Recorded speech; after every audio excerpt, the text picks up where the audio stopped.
સુરતમાં સાયકલ વેચાણના મસમોટા કૌભાંડનો થયો છે પર્દાફાશ। બહારના રાજ્યોમાંથી બિલ વગરની સાયકલો મંગાવીને વેચાણ કરવામાં આવતું।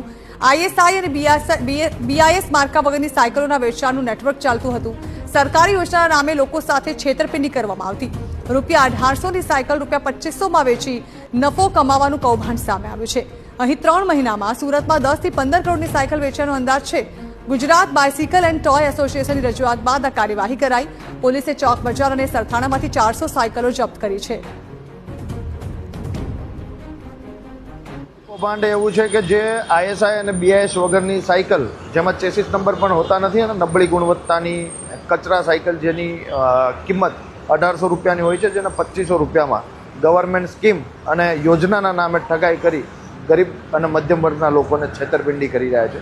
આ કૌભાંડ આમ જોઈએ તો સુરતમાં છેલ્લા 3 મહિનાથી ચાલી રહ્યું છે। નહીં આ લોકોએ 10 થી 15 કરોડનો માલ વહેલી સવારમાં વિવિધ વિસ્તારોમાં ફેરિયાઓ દ્વારા વેચી નાખ્યો છે। તો આ સાથે સુરત સહિત અન્ય શહેરોમાં પણ આ પ્રકારે તકલાદી અને જીએસટી બિલ વગરની સાયકલોનું વેચાણ થતું હોવાની આશંકા વ્યક્ત કરાઈ। લોકોને છેતરવાની સાથે સાથે મોટા પાયે કરચોરી પણ કરવામાં આવતી હતી। ત્યારે ગુજરાત બાયસિકલ એન્ડ ટોય એસોસિએશને આ સમગ્ર મામલે ઊંડાણપૂર્વક તપાસ કરવાની માંગ કરી છે।